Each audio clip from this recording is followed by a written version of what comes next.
having this session of the podcast, myself and Sarah had a conversation, and Sarah was saying, just highlighting her uncomfortableness around talking about race and using the phrase, "I'm afraid to get it wrong."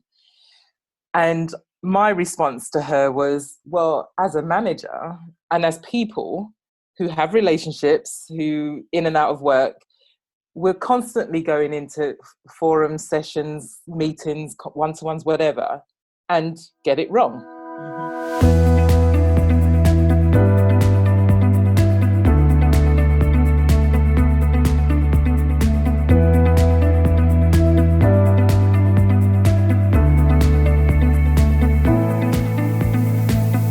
Welcome to the Full Stop Podcast with Sarah Lawrence from After the Storm, Berenice Smith from Walking Our Shoes, and me, Michael Hughes from Married and Childless. Our community is potentially the most diverse community in the world, and we all know how much empathy there is within it. We thought it was important that we somehow comment on the death of George Floyd and the Black Lives Matter movement for those of colour in our community. We realise it would be fundamentally wrong for three white people to try and talk of a life that we have never lived. So we reached out to our dear friend Yvonne John, and just in case you don't know who she is, she's a courageous, childless black woman and a great supporter of the show.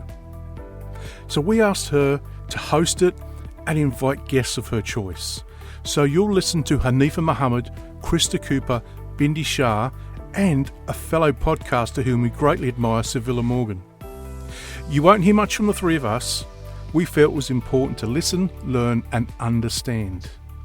Now, this discussion may be uncomfortable for some, but we want to challenge you to sit through this important discussion.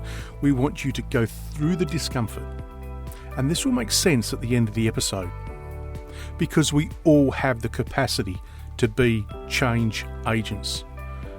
Now please note, a trigger warning.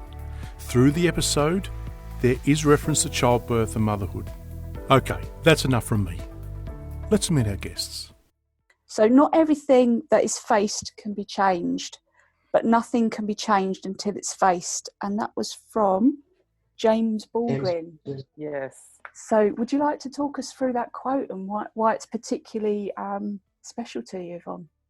Well, I think in light of all the stuff that's been happening and we all know about George Floyd now because it's been very prominent in the news, it's really brought to light, I suppose, the anger amongst the Black community.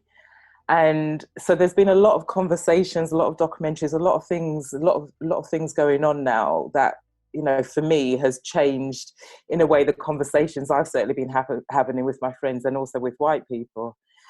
And James Baldwin being, I saw a documentary quite recently, and James Baldwin was very, very prominent and very active back in the 60s, if I've got that right, where with the Black Panthers and all the things that were happening, he was out, advocating for Black people and speaking in a very public way. And this was one of the quotes that came from that time. And I thought it's very apt because with my experiences of racism and as much as this isn't a competition about racism, we all have different experiences, whether it's subtle or very overt. With my experiences around racism, I have found that, especially as a manager, that it's very difficult to talk about it, and it's almost like this taboo subject. And as soon as I found that, I was saying to a friend yesterday that I find that I can't even get the words "I think this is racism" out before someone wants to shut it down. And I think this quote for me is very apt because actually we do need to talk about racism. Racism isn't a horrible word. Racism is a fact. It's a thing that we're experiencing, and understanding what it is from both sides, because I know white people have a fragility around talking about it because it's almost like, well, I'm not racist, so I'm not going to touch it. So let's close it down now and no, let's move on. And until we both understand each other's experiences, how are we going to heal from it and actually move forward? And I don't think it's move on because it's forgetting about it. It's actually moving forward into a space where actually we can be open and honest and have compassion around what our experience is and what's going on for each other. So Wow. that's why I was very keen on using that quote and starting with that quote. And I thought it'd be a very good opportunity, hence why I've invited these lovely ladies on the call as well with me. I thought it'd be a really great opportunity actually to talk about our experiences, and we can start with the present and then start working backwards. But I thought it would be really great to actually come together and hear these experiences, because again, I think this is a unique opportunity to have this collective and have these conversations as well. Yeah, so I mean, I've got to be honest, as a white person, I mean, we were very conscious that we are 3 white people doing this podcast, which is why we kind of wanted other people to come in and talk about it. But it is a bit of an elephant in the room, I think, as a white person. It's like, how do we bring that conversation up? Because you're never quite sure what reaction you're going to get, because everyone is different, aren't they, in how they perceive it, how they want to discuss it, how they want to kind of be in that conversation. So how have you all found these latest events and the conversations that are happening? I'll let one of the other ladies start. I know Hanifa, actually. I'll go with Hanifa because we've had a few conversations about this recently as well. Okay. Hi, everyone. So how have I found this? Things at this time? I mean, in terms of having conversations, I was on a Zoom call last evening, and I've been on a few this week, looking at this whole issue. And actually, next week, the Zoom calls I was on last week and last evening were it's a closed group for sisters, for African women. For our next Zoom call, it's an open group.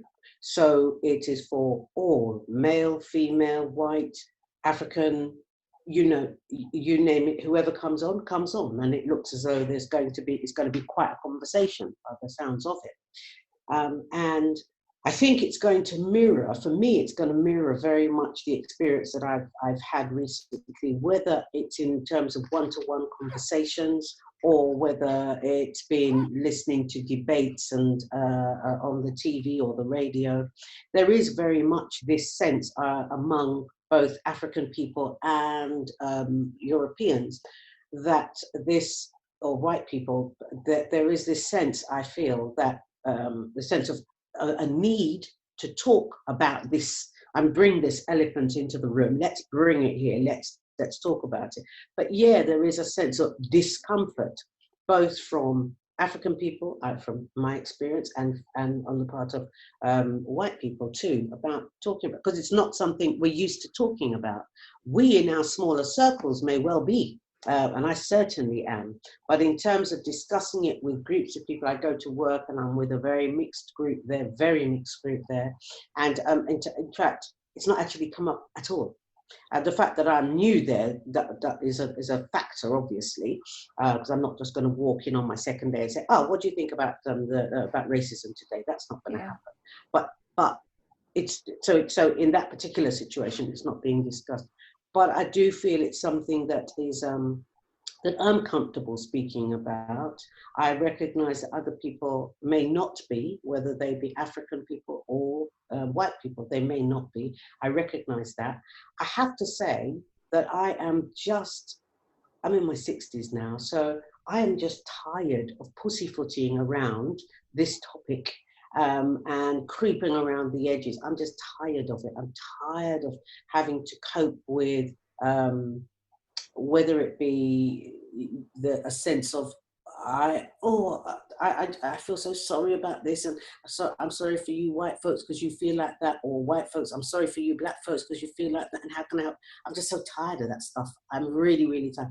For me, I'm about, okay, what are we going to do about it? what are we actually going to do about it? Because there's no one that can tell me they don't recognize that racism exists. And racism is about white power as opposed to black inferiority. That's just, for me, that's the equation. And that's that right there, and they're done. So it's like how we're going to either redress the balance or forget the balance and just black people carve out our thing for ourselves and create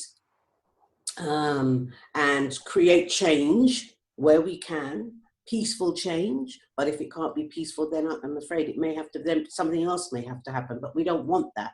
We want peaceful change, but there's going to have to be some agitation. I recognize that. And fine, let's go with the agitation. Let's go with the discomfort, but let's have that conversation. So the answer to your question is, how have I found it? It's still obvious. It's something that's on the agenda, very obviously, very much on the agenda. It is something that I get the sense that African people are not going to let it go away now, not prepared to let it go away. And white people are, I think, my experience, people who I regard as either colleagues or friends are not willing to let it go. They want to talk about it, but still, it's an uncomfortable thing. But I'm saying, let's go with the discomfort, and you'll have to deal with yours. I'll support you with yours if you like, but trust me, I'm not going to be hanging back anymore and wiping anyone's tears about this. I'm taking the steps that I can and taking actions that I can to ensure that that racism is challenged in the areas and on the platforms that I can challenge it. I'm not going to stay silent. I never have really, but I'm just going to raise my voice an octave or two. It's interesting how you talk about wiping away the tears, Hanifa, because both Nova Reid and Renee Edu-Lodge in their work have experienced what they would call white women's tears when they're talking about the racism that they've experienced, and because they do a lot of work around race. And it's interesting that people feel the need to cry about it, instead of actually sitting with the discomfort, as Hanifa has said, and maybe asking questions around it. Because for me, the discomfort is where we learn. And therefore, having the conversations around what you find uncomfortable is a good place to be, as difficult as that is. And I think all of this is creating other spaces now that is starting to allow us to have those uncomfortable conversations, even though I think there's still some tentativeness around it. But I think this is, to me, I describe it as this explosion that is now giving us a platform or a voice to now express the hurt and the anger that we're feeling inside. Yeah, absolutely. And I just want to say this very quickly. I don't deny anyone if they have the need or feel that tearfulness is a way of expressing how they're feeling. It's healthy. It's right. That's what should happen. There's nothing wrong with that. But I'm just saying, I don't want those tears, so I have to take responsibility for that, not to allow somebody else's tears to weaken me and suddenly make me become the victim. And I'm now got to rescue you because you feel discomfort. Nah, not doing that. I will support and help where I can, but you also have to don't use those tears as a means of trying to make me feel uncomfortable. There was a program here in the UK 3 nights ago. Yvonne, you may remember it. Bindi, you may have seen it. It was called "How a School Tried to End Racism," something like that. Anyway, and it was some American sisters that came into a school and brought a program, and essentially I think it was about trying to bring children to or help children to understand how racism plays out amongst African children and white children. And they did various experiments. It was a very cool experiment, but it was like almost guaranteed there would be at least 2 of the white children, and obviously they're children, so it's an uncomfortable thing. They don't know how to deal with it. They're not adults, but guaranteed couple of the white children began crying. And it made it very uncomfortable for everyone else in the room, you know, not knowing how to deal with that. And it was I'm glad that they were comforted. I'm very glad. I don't want to see anyone in discomfort. But it was like a microcosm of what happens for me anyway in the macro. It's like, right, okay, so here's the white tears, right? Okay, so I have to then adjust my brain and my soul to deal with that first. Okay, how am I going to respond to it? And then, right, I'm getting back to business now. Okay, right, because I've got a job to do. I'm here for a purpose. I've got a job to do. Right, let's go with that. So I don't want to sound as if unsympathetic sounds patronising, but I don't want to say that I don't understand some of that tearfulness, because some black people often feel the same. You know, don't want to upset massa, and you know the idea of it is like it's going to break their hearts. Yeah, right. Okay. Well, we deal with that in another forum. So I've done on this one. Mm-hmm. I think, you know, just here being in the US, I mean, obviously if you go back historically, you know, this country was built on the backs of Black people. You know, they were brought here specifically for the economic gain of whites, right? So, I mean, if you look at the foundations of the US, the ways in which Native, people were exploited and killed and their land stolen from them, and, and then, African slaves brought here. And, I think the legacy of the US, people tend to forget to look at that. And I think just like if you were going to purchase a home, for example, and you were doing inspection, there are some things that you would want to make sure are very stable before you purchase that home. What is the foundation like? Is the roof leaking? How much work do you have to actually put into this home to make sure that it's habitable, to make sure that it's safe? And there are peoples, in this country that have felt fundamentally unsafe. It hasn't been habitable, if you will, to a degree. And so I think, just kind of going off of that, just foundational premise there, I think it's easy for people to ignore or, push to the side. Oh, no, that's not, that's not what it is, or and discounting, people's experiences of racism, but watching events here in the US unfold in the way that they have, at least in the past, couple months, there's coronavirus that took all of us by, but then obviously, there have been other murders of Black men, Black people, in the U.S. But I was saying something to, we had a group to help. I'm a university professor, so we had a group to help students process through, some of their feelings about these events. And one of the things that I said was something about George Floyd's death hit me different. Because I didn't watch the video. I don't need to watch the video to know I'm traumatized enough, but I saw my dad on that ground. I saw men that I love, crying for their mother, or, just having somebody's foot on your neck and watching the life go out of somebody. I don't, it's just every time I talk about it, we talk about being emotionally regulated. And when someone is emotionally regulated, you're able to, you're able to deal with your emotions. And when you become dysregulated, then everything starts going haywire. You don't have the coping skills to be able to kind of bring yourself back to homeostasis. And I think we are profoundly in a state of dysregulation in so many ways, in this country. And the traumatization, the weaponization of race is just so pervasive.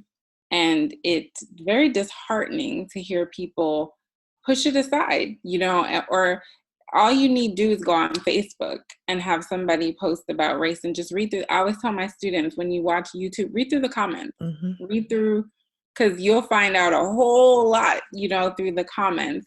And just hearing the ignorance and the vitriol, of people, the names, it's so disheartening. So, anybody who knows me knows that I'm a news junkie, and I've just had to turn off because it was, we're at stay-at-home orders, I'm dealing with students on Zoom, you're in the house, and you have to deal with all of this stuff that you're seeing. And it's just, I've had people reaching out to me, white, associates, or, and I've almost felt like, to a degree, not everybody obviously, but there's this need to kind of say, that's not me, and it's like, I think to a degree, all of us have to face, our prejudices in some way, shape, or form. So don't be so quick to say that's not you, because it may very well be you.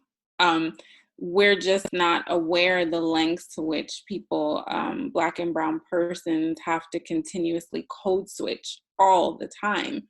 You're expected to be one person in one space and then another person in another space. And, you're judged by how you speak or what you wear, or how it's just, and it's a different level. And that wears on one, that you can't be who you really are, so to speak, because of this sort of framework or social construction of who you should be and what it means to live in your body. The fact that you can just be killed for just falling asleep in your car, or, and next thing you know, you end up dead, or your arm is broken, or, Ahmaud Arbery, it's just too much. It's too much. And we need to address it. Not just by talking about it, but by doing. So there's a sense from what you're saying, obviously Hanifa talked about the frustration and the anger, I guess, that's kind of coming up at the moment, and you're seeing it all over the world. But there's also a sense that you almost feel like you have to be a social chameleon then to adjust around the context in which you're in. You can't just be you. Yeah. Patrice Jackson, in her book White Spaces, Missing Faces, describes just the shifting. And she has a really good phrase, context around the fact that Black women are continuously having to shift, and Black men are doing this too. But we are shifting in the spaces we're in to be accepted, to make white people feel safe, to not come across as the stereotypic Black person that people think we possibly could be.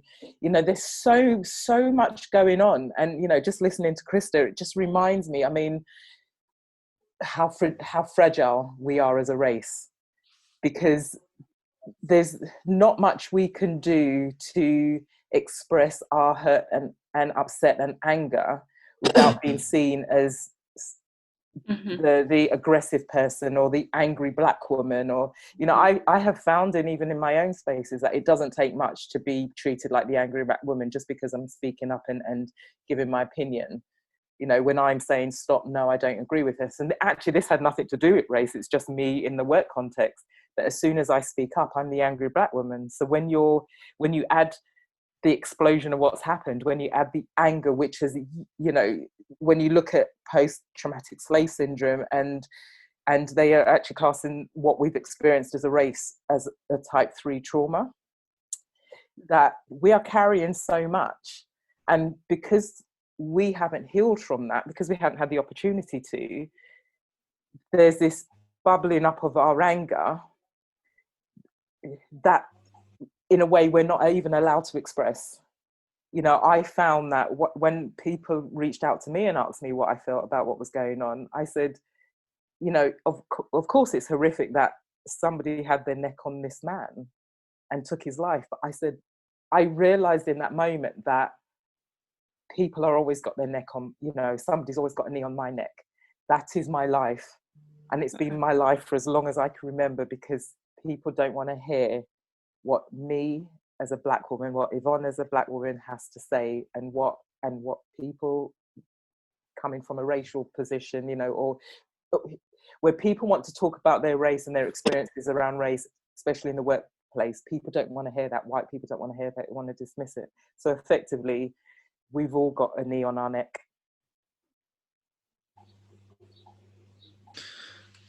Well, can I dip in? Oh, please do, Sevilla. I don't I think even know I've where got to some white woman tears, Black woman tears, sorry, here now, because it, you know, even for me, it's getting so emotional. But Sevilla, please.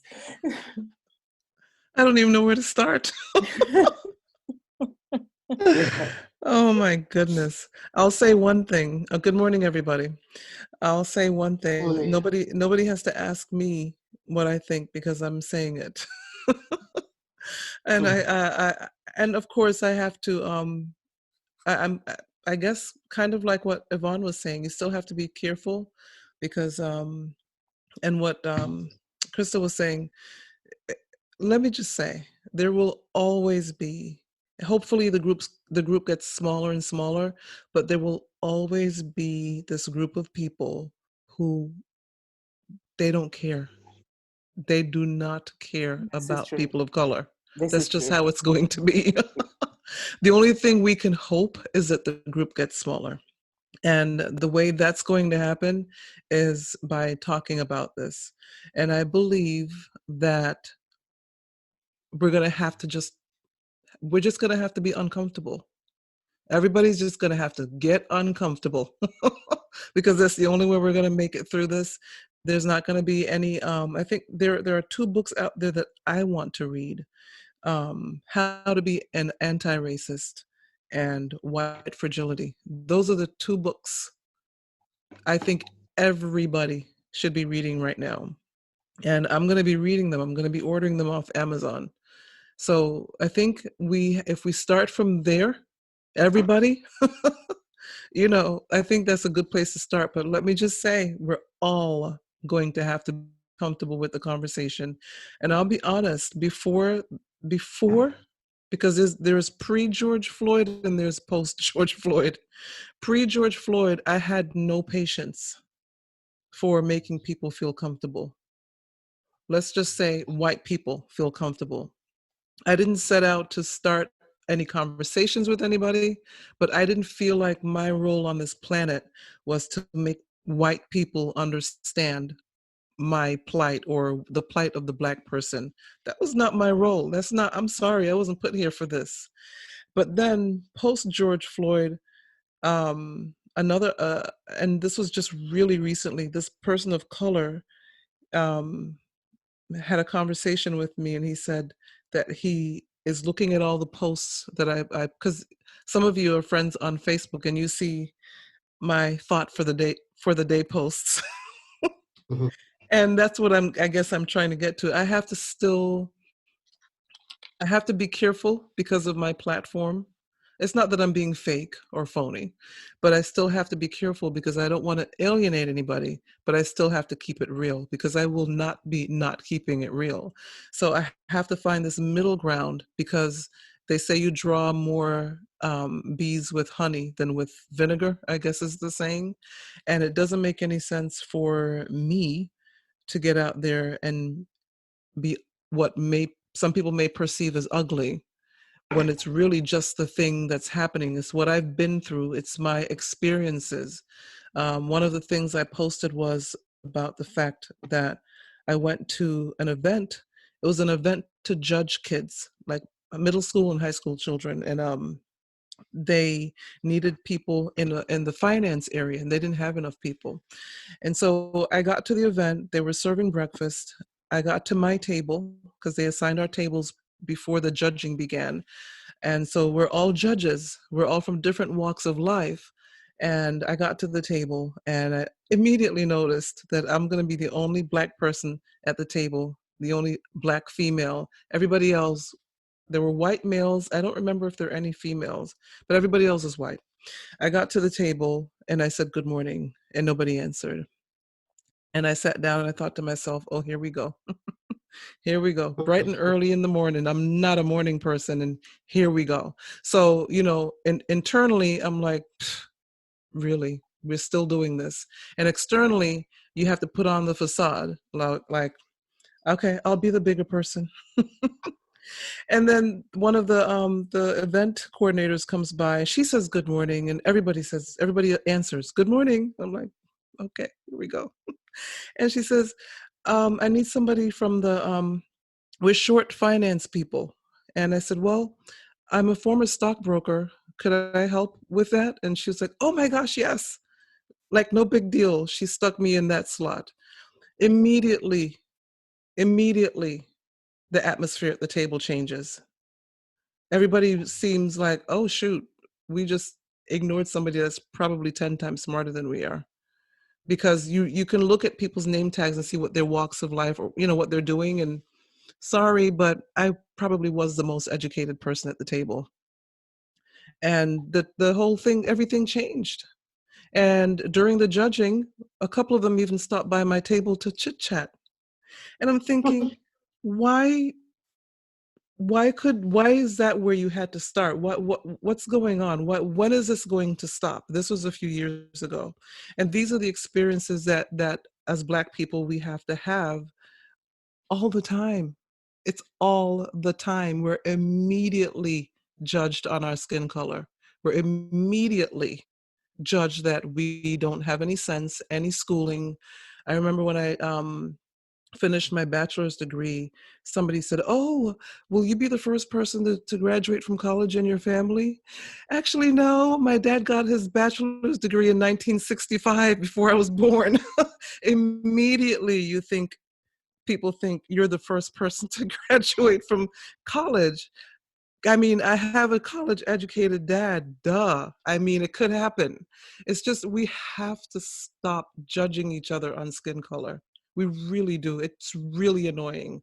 And so that's where I post my thoughts on Facebook all the time. But I have to be careful because I don't want to alienate people, because there are literally white people who where they were raised a certain way with a certain kind of thinking, and I can't be mad at them. That's what I'm learning post George Floyd, that these people are really thinking this about people of color. They're thinking what they see on the news is all of us, that we all live in the hood, that we all come from the ghetto, that we're all the first person to graduate from college in our family. And it's just because what they see on TV. And so sometimes I post about the fact that you need to get from in front of the television and get out into the world and start talking to people. And so now post George Floyd, the conversation when we're talking to each other is going to have to include the uncomfortable stuff. And I believe that the only way we're going to grow and get through this is to be uncomfortable. And like Hanifa said, the tears they're just not going to affect me at all. I'm very sorry. Sorry, not sorry. The tears are not going to affect me. We have to get past the tears, because when I see the tears, I think about the woman in Central Park who called the cops on this Black man because he told her dog needed to be on a leash. This is a college educated man. And because she said that he told her that her dog needed to be on the leash, she got out her phone and called the police and said, I'm going to tell them that there's a Black man that's bothering me. So she already knew the code, she knew the words, she knew what to say, and she called the cops. Fortunately for him, he was recording her. And unfortunately for her, she got canned. She got summarily fired. And I'm sure she got fired from the firm that she got fired from. I'm sure she had a very big position at that firm, but they were not going to play that game with her, because that was going to call their name down. And so I think companies and people, and I'm really so heartened to see this, that there are, and I hope they stick with it. That's my fear now. Are they going to stick with this, or when the news cameras go away, everybody's going to go back to normal? We cannot go back to normal. We can't afford it, because like Hanifa said, I really believe I don't want this because I don't like discomfort. I want to continue living in my quiet, peaceful neighborhood. But I'm telling you, if we do not talk about this and have this conversation globally and fix this and continue to move on to fix it, I think we're going to have some kind of race war or something. That's always my big fear, especially, and I'm sorry, if you guys need to cut this out, you can, but especially with the person that's in the White House right now, I believe he wants a race war. That's my deep-seated belief. I believe he does. He's always stoking it. He's stoking everything having to do with race, and that's my biggest fear, is that that's what he wants, and he'll probably get it. But I believe there's got to be enough of us on this planet to not let that happen. We can't let that happen. We just have to have the conversation, as uncomfortable as it is, and then push through and not let this happen again. And not watch. I saw the video. And when I saw the video, I posted on Facebook, God, that could be my brother.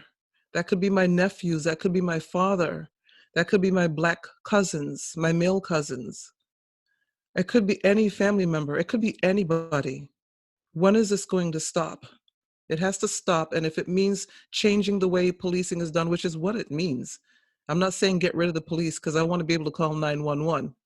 But I'm just saying there have to be fundamental changes, because there is fundamental racism running through every aspect of our lives and every part of this planet. And that's it for now for me. I think, education, and, even Black people educating ourselves on our history is an important part of this. And Hanifa always reminds me, it's pre-slavery as well, because pre-slavery, we had riches, we owned property, we owned land, and that's never been taught. Slavery robbed us of so much, and there's that genetic memory, that history around slavery that we, for ourselves, need to understand, and white people need to do the work too. I agree, Sevilla said it, it's not for us to educate, and my experiences as white people coming to me to educate them, actually, no, go and do the work. There's enough resources out there for you to find out. I'll have a conversation with you, absolutely, but I'm not here to in a way give you the book, here you go, here's what to learn. But listening to Sevilla, it just reminds me of how much, and I've seen this in my experience, I've heard it so many times from my friends, from other Black people, how much we have to prove ourselves to be accepted. I remembered at university, being asked if English was my first language. I was born and raised in England. I remember a friend, and I have other friends who've said similar stories, but a friend in church, and this was a couple of years ago, but a friend said her white colleagues in church wouldn't talk to her at all, always ignored her, never acknowledged her presence, until they heard her talking one day. And she's a business owner, so they heard her talking about her business to someone else, and it was like, oh my God, you talk so well, you're very articulate, and then wanted to keep engaging her with things. No, no, you had your chance. No.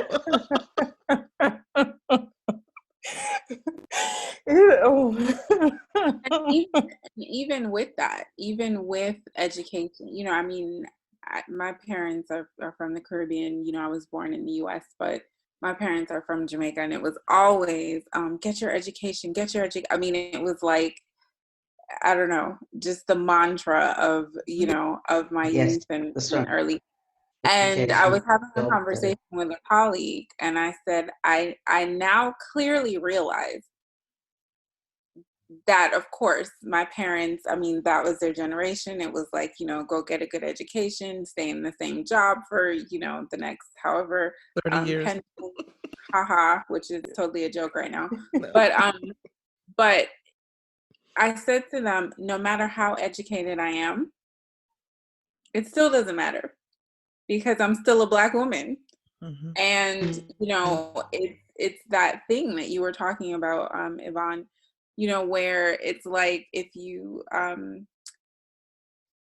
it's like, oh, you have a doctorate and whatever, but I can still speak, and it's still, oh, well, you're intimidating. I can't tell how many times I've had that. Oh, you're intimidating. I was scared to talk to you because, or gosh, you just seem so passionate. Passionate is the code word, guys. Mm-hmm. Passionate. Yeah. For angry Black women. For angry Black women. Yeah. And AK angry. Right. So I suddenly realized, I was like, no matter what I do, you know what I mean? No matter how much education I have, I am still going to be perceived in a certain way by certain people. Right. And it's, if you speak your mind, if you're, I've had that thing too. Oh, you're so articulate. What? It just reinforces the fact to me that, there are these archetypes that exist, these ways of categorizing people. Mm-hmm. And, no matter what we do, no matter how much education, business owner, whatever, it's people are going to look at you and make, assumptions about Mm-hmm. you that are, not true. I think we all do it to some degree. I mean, that's how we're wired. We can't always be on full, Bias. Of course. but, Mm-hmm. it's, you add on top of these layers, of, oh, not only are you a woman, you're a Black woman, you're a this, and we put these, and so that means X, Y, and Z, right? Not even giving the person Never got a chance. You never got a chance. know them, to talk to them. But being Black means something, a Black or a brown person means something completely different. Yeah. I remember my dad telling me I'm going to have to work twice as hard because I'm a woman and because I'm Black. Yeah. And it's so true, I even remember the first job I applied for post-university and just waiting for my exam results, but knowing that I had passed, had done all my modules, was successful in the whole process, and lost out to the job to a white girl who had to repeat a module, hadn't even finished doing half her assessments, but she was better placed for the job than I was. I heard that a lot. There's somebody else that had I kept hearing that. That's what I've heard through my life. Trust me, my dad, when I got my bachelor's degree, he said, well, a bachelor's degree is just like a high school degree. You might as well just go get your master's. And so I went and got my master's. Maybe you should get your PhD. I'm like, no, I'm done. He just wanted to, I knew what he was doing, but I was done. A master's is enough. I'm done. I'm done. I'm done trying to prove who I am. I'm not going to prove who I am. It's never enough. Yeah. It's never enough. Yeah. It is. Mm-hmm. Bindi, I was just wondering, what your experiences are. I'd really like to hear more from Bindi and her experiences as well. Yeah, we have. Well, the first thing I really noticed after the George Floyd killing was that how in the UK, everyone was like, well, it's not that bad here. So then I was like, right, well, maybe I need to speak up. And yes, more Black and brown people need to speak up here, because I think a lot of it is that subtleness here and the unconscious bias, which is there as soon as somebody sees the non-whiteness of you, I would say, because your skin, you cannot hide that color.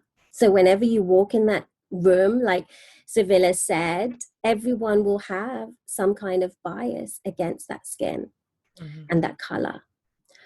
And also all of those microaggressions. So that's what I kind of started to do, was to highlight them and to inform people about it. So I did this via YouTube, and I just did a video, and I was like, okay, well, I'm going to tell it as it is. And I think we all get to that point where silence is not an option anymore. And we must speak up. And yes, we're tired. My goodness, of course we are. If we think about all of those years of those microaggressions and that weight on our shoulders, that's not easy. And it's not something that we feel that we've signed up for, but in a way it is the time, and it is it's the time to speak up. That's how I feel. really, I do. So yeah, I spoke up about some of my things. And the other thing that happens when something goes on is then you go back into your past and things come up that you might have blocked. Like there was an instant that I had blocked and it had come up during the Grenfell fire. That because I was speaking to a friend of mine and we were talking about the whole racial injustice issues, and she was talking about her school, and I was like, I can't remember anything that happened in my school. And obviously I'd blocked it, because why do we want to remember everything anyway? We can't. It's very difficult to survive and to thrive in life if you're constantly with those things. So you do, it's a self-protection, it's a self-preservation, you block things. So I had remembered an instance in school where I was starting my secondary school. So I was 11 years old, and I used to speak in church. I was very good at English, but I was put into like an English learners class, right? Like a separate class without any testing having been done before, evaluation, nothing, just put into this class for slow English learners. And then I think I was in that class maybe an hour or something, and I was taken out and put back into the normal class. And it was like, and I must have blocked that out. I didn't remember it till a couple of years ago when the Grenfell happened. And it was like, oh, I remember that instance. And then I was like, wow, how deep was that? How would that have affected my years after that? I'm a writer, I write. This is my love. And how would that affected it? Where would I be now at 46 if I hadn't had those experiences? So I think it was all of those things that I was thinking more of, and getting people to speak out. So in my women of color circles, my friend circles, all of that, getting people to speak out, getting people to give me their voice so that I could voice out for them as well if they're not ready, because not all of us want to and ready, and there's so much hurt and pain, and the depth of it is there that, I think it's up to us when we want to speak out and when we want to do it. And for me, the time is now, and for me, definitely. So yeah, I think it's all those microaggressions which just go on you through life, and then you come to this. And that what Krista said about that whole COVID, that whole thing around that, and the Black and Asian, how here, it's affecting us more. And then it makes you think, but then you're not that surprised because of that whole institutionalized racism which goes on and in those institutions. And then it makes you realize that health is another institution anyway. And we are there. And why wouldn't it be different to anything else? So and then that just made Yvonne and I speak about the whole childlessness thing, because, a lot of our childlessness experiences within the health system have made us realize that actually we have another layer there with the color, and with how doctors see us, the in the clinic, in the surgery, the care that we're given, I feel is lacking. I just did an episode on racism and bias in the medical community, and how so many women of color had been sterilized down through the years, and about getting a second opinion when we go to a doctor. If you feel something in your gut, get a second opinion. I mean, I just did a whole episode on that, because that's another thing that I think a lot of white people don't realize happened. And it goes back to what Yvonne was saying about history. We've got to know our history. We all have to know our history.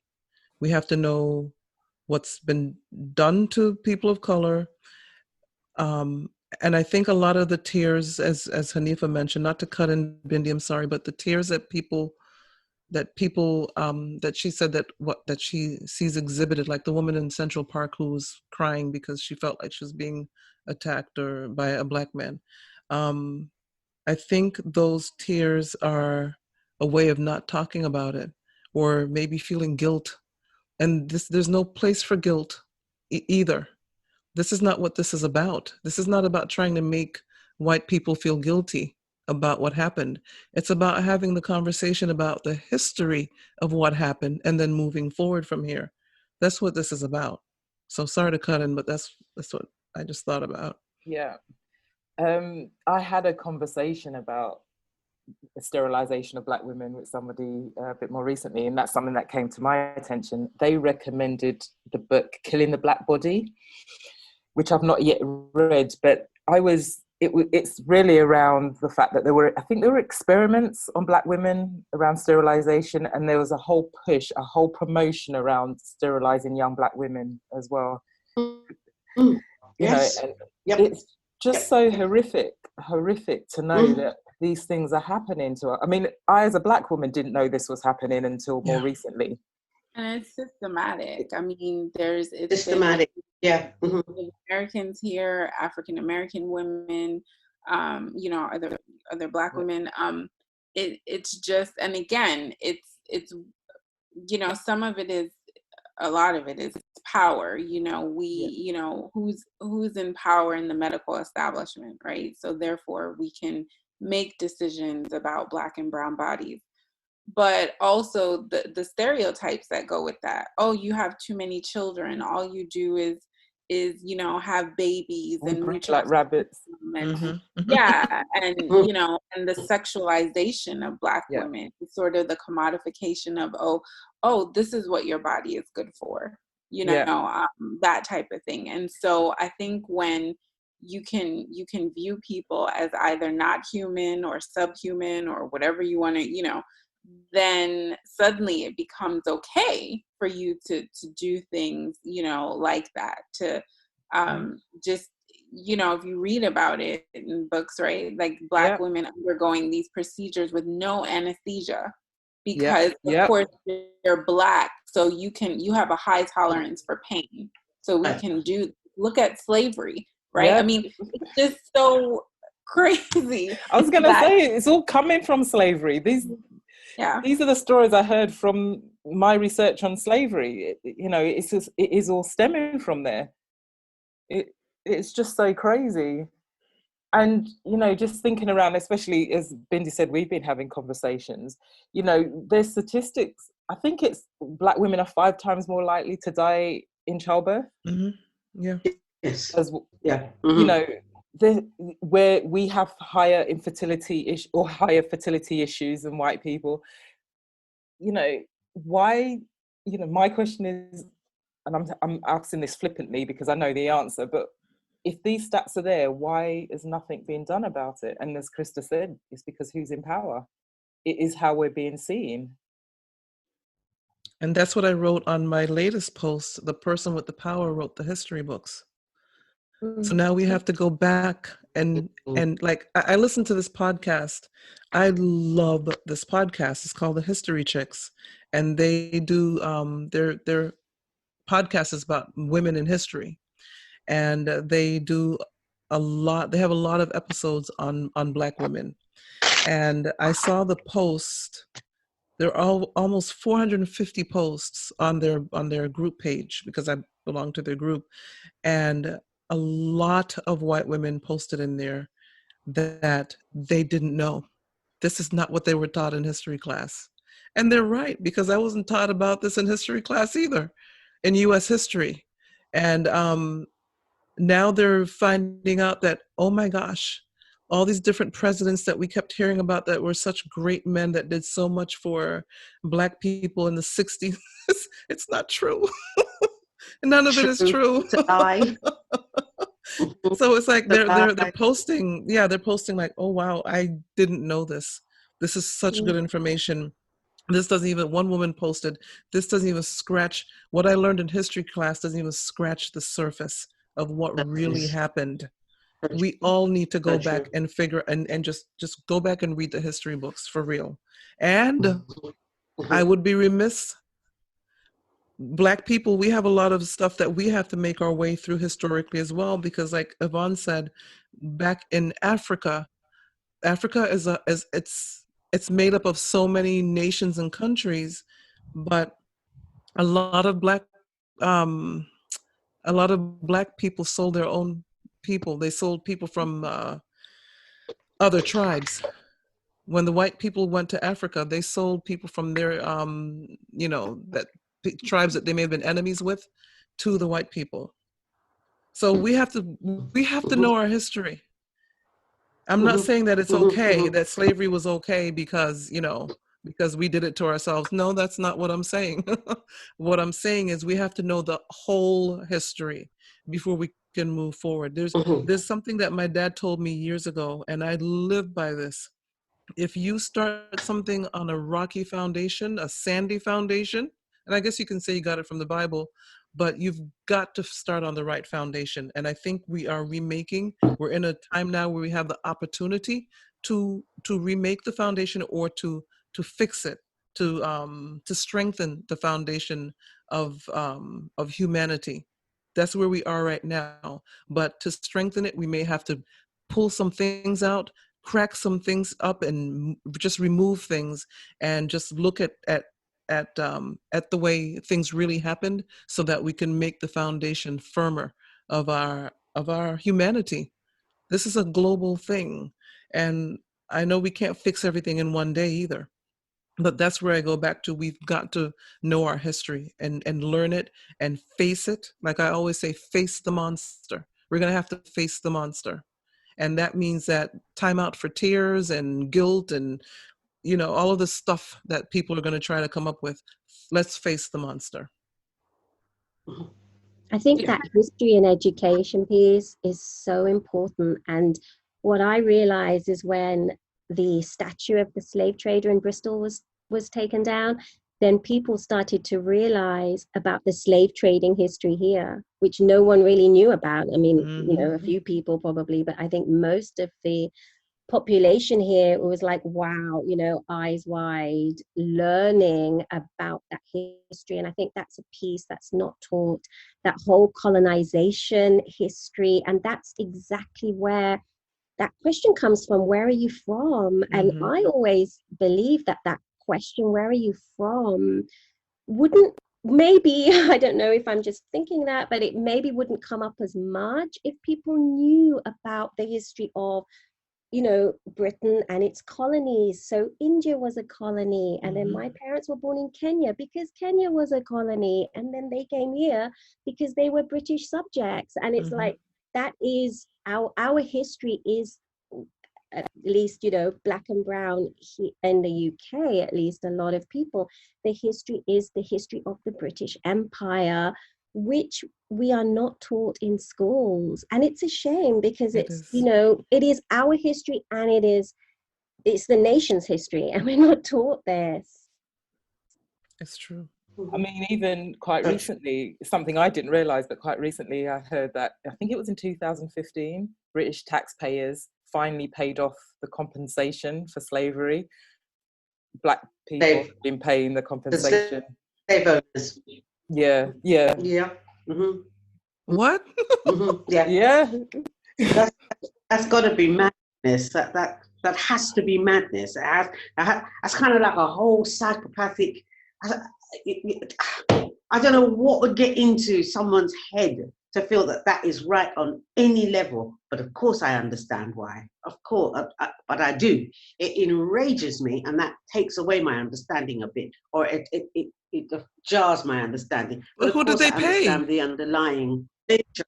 It's racism. That's it. And so I try not to make anything more complicated of it. I remind myself, that's racism, Anifa. That's it. Why would you want to pay your own people for the crime? Why would you want to pay your own people for the crime of enslavement in the first place? Why would you want to compensate them for the crime of enslavement? Because that's in your nature. Oh my goodness. Okay, fair enough. That's it.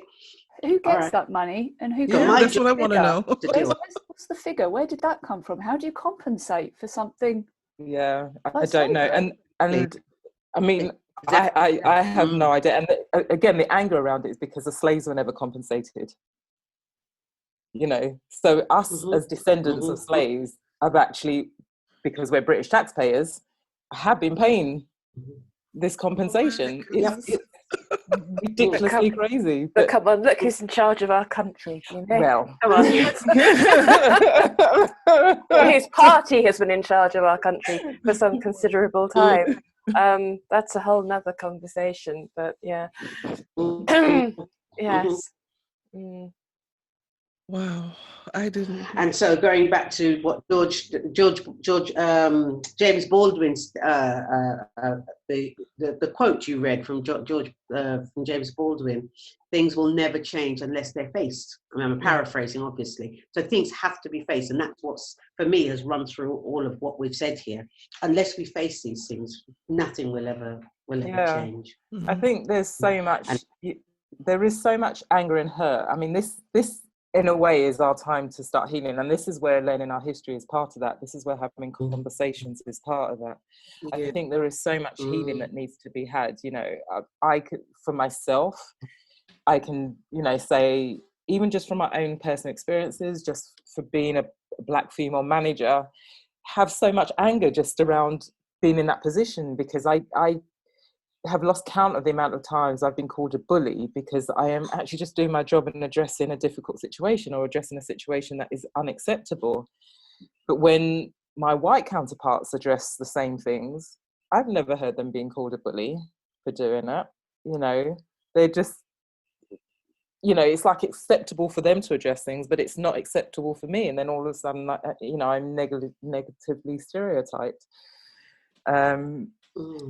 It, you know, as I said, all of this for me just shows how much anger and hurt there is out there, and how important it is for us to have these conversations. It's important for white people to understand where we're coming from. And I think somebody mentioned it earlier about knowing your prejudices and biases. You know, we all have them, we do. But, you know, when it comes to white allyship, it is important that white people do their anti-racism work. You know, I'm a big follower of Nova Reid's work, and she does anti-racism stuff. She's got some great podcasts as well. And I've started to realise how important it is for white people to do this anti-racism work. If they want to be allies, do the work, because it is also about facing the prejudices to understand actually what's going on for yourself. You know, we all have a something, but we want to have a space where we can actually compassionately and gracefully talk about it. I think that's really important. I know that in the last couple of months, maybe, I suppose, I've thought quite long and hard that, oh, well, I've used that phrase, I'm not a racist.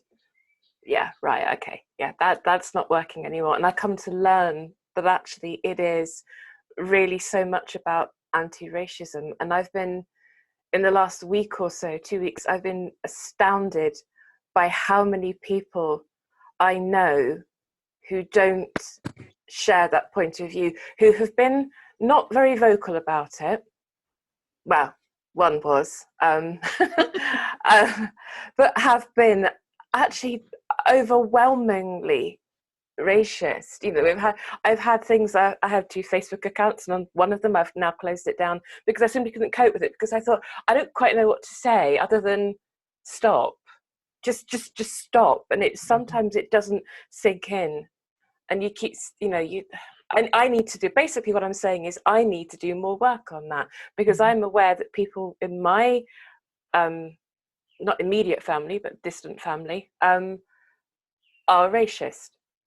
And I find that offensive for the people that I'm friends with. I think I sit here and I can't tolerate that.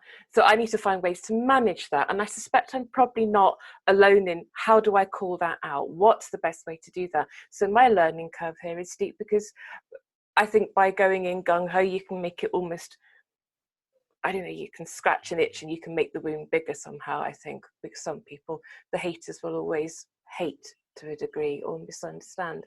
And that, I think, is a huge I think it's a huge challenge for people, not, you know, in bridging that gap somehow. As a podcast, we have a need to do that, a right to. We are in a position where we can do that, but God, some of it's so ingrained. I just despair with some people, some white people, that anyway, blah, I'm losing the words now. I generally was quite horrified by some of the stuff that I have uncovered in the last couple of weeks, because what is the communication that we're having and the conversations we're having have now led to more people coming out of the woodwork and saying, well, actually, all lives matter. And I'm thinking, hey, hang on. Whoa, you know, where are you getting that shit from? Where are you saying this from? You know, stop digesting the Daily Mail, please. Yeah, I mean, I hate that it becomes this competition. Right. You know, me saying that I have a problem or I'm upset, or, you know, hang on, I matter. I don't understand how someone hears that and hears you don't matter. Right. Yeah. You know, and it's missing the point of the fact that, you know, there's a problem that on we purpose? have to say Black Lives Matter. Right. Why, on purpose. You know, why exactly? Yeah. Is it the analogy that I've used with somebody was that I don't say to any one of you that my loss, what I've been through, if you equate it to childlessness, for example, my journey, it's more important than any of yours. My loss was worse. Absolutely. No, it's not. It's about opening up the narrative so that we understand that right now we are in a position that there is there's constant suppression. If we keep saying that and keep saying white lives matter, all we're doing is oppressing people again. We're back to where we started again. It's that whole history is just wrong. We're now, oh my God, it's just so frustrating to hear that. It's, you know, it's empathy, it's sympathy, it's giving people, well, actually just, space to talk, space to breathe, space to be yourselves, not to have us saying, you know, again, like the whole conversation about this podcast episode, we just sat here and we have to have an episode about this, but we can't do that. Michael, Sarah and I, we can't do that. That's not our position to do that. We can facilitate and be part of that conversation, but actually we can't tell people what to do. That is absolutely, utterly, let's not go there. That's incorrect. But the fact that you're doing this and asking the questions and hearing us, you know, and listening to what we're saying, and in some cases you're probably in shock, you know, but the fact is that you're here and doing this and having this episode and having this conversation. This is what this is what I'm talking about. This is what we need to do. We Absolutely. need to talk. We need to talk about this and be uncomfortable, and you can ask questions, and we may think, oh my gosh, did she really think that? You know, but still, if you don't ask the question, how are you going to know how are we going to talk if there are no questions and there's no conversation? We have to have the conversation. Yes, there is a lot of research, a lot of books that you will have to read as a white person. You'll have to do your own research. But like Yvonne said, we still have to talk. Yeah. We still have to have the conversation. I'll talk to anybody. I will talk to anybody anytime, but I don't want to, like, I think it was Yvonne who said, I don't want to be the history book. That's not my role. That is not my role. I'm not going to do it. But if you want to have a conversation, I'm here. Yeah. I remember, it just reminds me, because having this session of the podcast, myself and Sarah had a conversation, and Sarah was saying, you know, just highlighting her uncomfortableness around talking about race and using the phrase, I'm afraid to get it wrong. And my response to her was, well, as a manager and as people who have relationships, who in and out of work, we're constantly going into forum sessions, meetings, one-to-ones, whatever, and get it wrong. You know, as a manager, there's times when I have to deal with a situation, I get it wrong in the words I've used, in the phrase, or I've said something that triggers somebody else's, you know, and they're upset with what I've said, you know. And we are not, as people, constantly going around going, oh, I don't want to have that conversation. And I know some people will do, you know, a bit more fragile about it, but we're not on an everyday basis going, I'm not going to talk to that person because I don't want to get it wrong. So why is it happening with race? The whole point about it, and as I said, you know, I'm like you, Sevilla, I will talk to anyone. For me, it's just about, if I do get it wrong, have you got through that? That's how I am as a Black person. You know, I don't advocate that all white people would never, doesn't mean I won't have a racist encounter with them. And it might be from ignorance or naivety. Something is said that I could take offense to, or I find, you know, I'm more sensitive about. But for me, it's about being able to say, look, I wasn't happy with that. And us having that compassion with each other, just like as childless people, we want people to have compassion with us about our childlessness. And when we're talking about our experience, it's about having that, holding that space and holding that compassion so that actually we can have that uncomfortable conversation. And I think, like I think Berenice was alluding to, there are going to be a lot of white people who are going to be shocked about their friends and family, and some of them not so much. But I think they're going to be a lot. They're going to be like, "Oh my gosh, what do I do here?" And I've experienced it on Facebook. I have a friend. I had to message her, and I said, "Look, you're my sister. We go to the same church, and she's white." I said, "You're my sister. I'm always going to love you no matter what, but I will not be having this conversation with your friends." Because I saw where it was going. You know, one of her friends posted about how she's going to get a gun, and if anybody comes in her house, she's going to put a cap in them and all this stuff. I'm like, that's not what this is about. That's not what the conversation was about. Why do you have to go straight there? Because you hate. You're filled with hate. And I'm thinking to myself, and these are your friends? Okay. You know, that's something you're going to have to deal with, because I'm not taking that on. I have enough to deal with in my own life. So I had to message her and say, I love you. You're my sister, but I'm not having this conversation with these people. And I don't have those types of conversations on social media because there are a lot of crazy people out there, and I don't know if they live next door. So I don't tend to have these conversations on there, but when they started taking me there, and I shut it down, and I had to let her know, we're done with the conversation. And she said, I know, I understand, you know, I just try to deal with them as best as I can. And I'm thinking, that's your problem, not mine. That's an interesting way of addressing that, because I think that's probably something we need, that I think we're all going to struggle with, I think, from the white point of view. And again, you're right, so that's exactly what I was saying, is that how, you know, you just see it pop up, and I'm seeing it so much more now, whereas perhaps in the past I might have gone, oh, well, that's just my crazy uncle posting shit again. I don't think he listens to the podcast, but I hope he does, because that's what I think. But now it's really offensive shit, because really there's enough out there now to know when you're being out of turn, if you want to listen and if you want to learn about it. Do you know what though? I think what interests me is that you've all sort of alluded to the fact that you don't feel able to express anger, and yet there seems to be an awful lot of anger from the white side.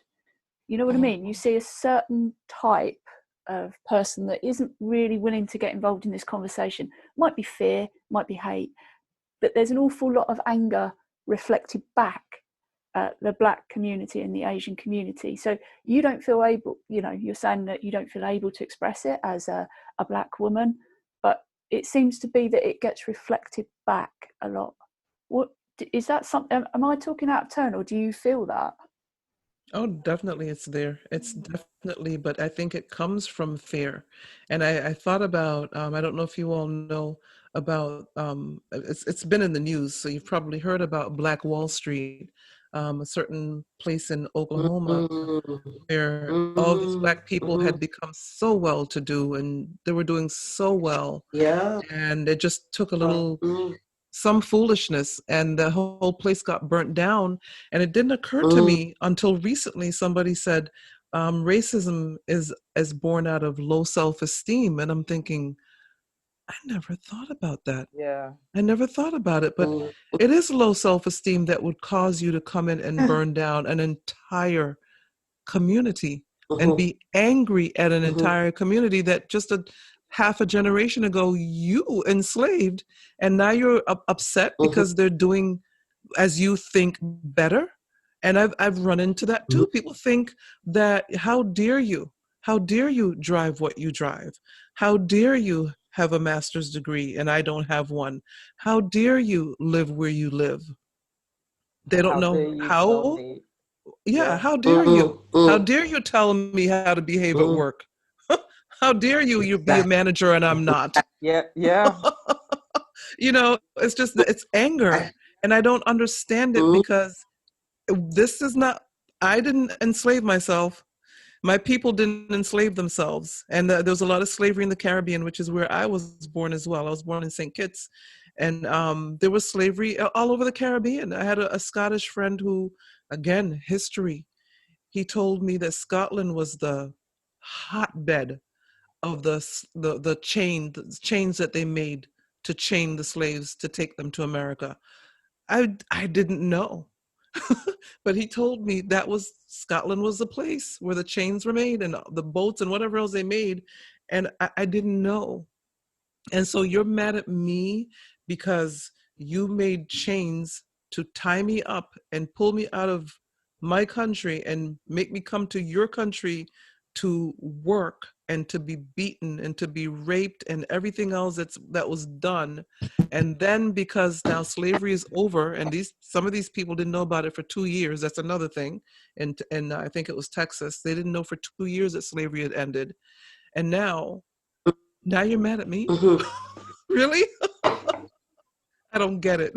But it's low self-esteem is what I've found out. And I did not, wow, that was deep for me to realize it's low self-esteem. That's all it is, low self-esteem.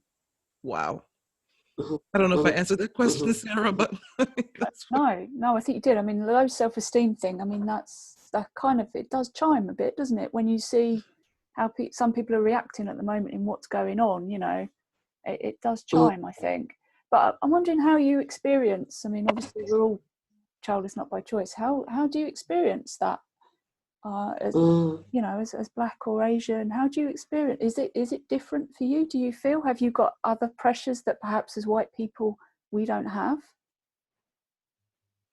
I've been told that people were shocked. I've been told in the past that they're like, you don't have kids? Really? Because I guess they just assume, like someone said earlier, that we produce like rabbits and we all have 10 children and we all live off of welfare and all the things that TV puts out there. And so when they find out that you don't have a child, you never had children, and in my case, never got married, they're like, well, you're not fitting my mold. I don't get it. You should have 10 children. You should have no husband and all your kids are from different men, and that you're not fitting the mold that TV told me that you should, and you're not making any sense to me right now. That's what I've encountered. Yeah, I've had this discussion with, it's interesting that you bring that up because I recently had this discussion with someone probably 4 or 5 months ago, and they brought up an angle and I was like, gosh, I never thought about that. But so I think that there's this perception of, in our societies of marriage and having children and all that, right? It fits everybody's, it's like, oh yeah, mold. That's what you do. But, given the statistics of, within the Black community, for example, men who are incarcerated or families that are not together or whatever, what does it mean to be a Black woman who is childless or not married? So this whole notion of you're not being protected, like it's almost as if like if you're married, then that's some sort of status, and you're seen as sort of desirable, right? Like, oh, somebody married you, right? But if you're not, you're of a certain age, you know, and you don't have children. Oh my God, you know, What's it's wrong so with you? right. And we haven't even gotten to, which I was going to bring up in another instance, but we haven't even gotten to faith communities and how, you know, what that means if you're in that particular context and you're single, you don't have children. There's a whole nother dynamic, and how faith, you know, how faith traditions or communities, you know, view race and also, you know, gender and, you know, your status as being a mom or a dad or whatever. It's so multi-layered. But when she said that, it hit me in a certain way. I mean, I'm not married, I'm not partnered, you know, at the moment, but it was just like, wow, you know. And she talked about, and again, I work at a small liberal arts Christian university. And so, you know, you're not married amongst a group of individuals that are married, are, you know, have children, you know, and it's kind of like, you know, I don't have family here. So it's not like, you know, I'm popping over my mom or dad's house or whatever. They're quite far from me. And so then it becomes, well, oh, that's interesting. Like, you know, and so it you just know, so when she said it, it's like we're perceived differently because it's almost as if like you're not partnered, you're not, you know, it's like, well, what's wrong with her kind of thing. Yeah. And of course nobody, well, depending on where you are, people might say that, but you know, nobody says it overtly, but I think that there is a status that comes with you. And it has to do with protection. It's sort of like, oh, you're married, so therefore you have this, you know, in certain Christian faith traditions, say you're covering, you know, your husband is your covering. And so you're uncovered, you know, so to speak. And so I think that could be a whole nother podcast, but you know, about episode. About faith communities. No, the stuff that I've seen coming from faith, like even just, wow. I mean, it's mind blowing. It's just so. Oh, anyway, I'm gonna stop right there. But. Well, one of the ladies in my Facebook group asked why the church doesn't talk about women, childless women, and I'm doing my July episode on that. But I basically told her, well, they don't talk about childless women because there's no story in the Bible where the woman didn't end up having the child. I can't think of one. And I'm a PK. I'm a Christian. I've been back and forth in the Bible. I don't see a story in there where the woman didn't end up having the child. So that's going to be my July episode. Because Anna. What are you going to do? I thought she had a child. Hannah had a child. Anna. Oh, Anna. A-N-N-A? Yes. Oh, okay. She was a prophet. Did she want children? I don't know, but she was widowed early. Okay. And she remained single for the rest of her life. And when they brought Jesus to the temple, Anyway, I remember that story. Yes, I do remember that story. And I could bring that up, but I don't think, I think she means like the Hannah type or the Rachel way, where these women were like dying for children. And they had husbands, they were dying for children, they were crying for children, and they ended up having the children. But I don't know, and that's a good point, Krista, but I don't know of a woman who in the Bible then was dying and crying for a child who didn't end up having the child. And so as far as Christians are believe, well, if you don't have the child, you must have done something wrong, or there's something wrong with you. And that's the right. I've been told that too. I've been told that I'm too picky. I'm like, really? You want me to live with? You want me to marry somebody who? Anyway. Don't get me started. My grandmother used to have this thing. I shouldn't do this, but she used to have this saying, and you might know it or whatever. But it was like you pick and pick until you pick. Yeah, I've heard that one. Yes, I heard that one too. So then, and instead of picking that, then I just won't pick anything. How about that? Because I like my peace, especially at my age now, the age I'm at now. No, I think I'm good.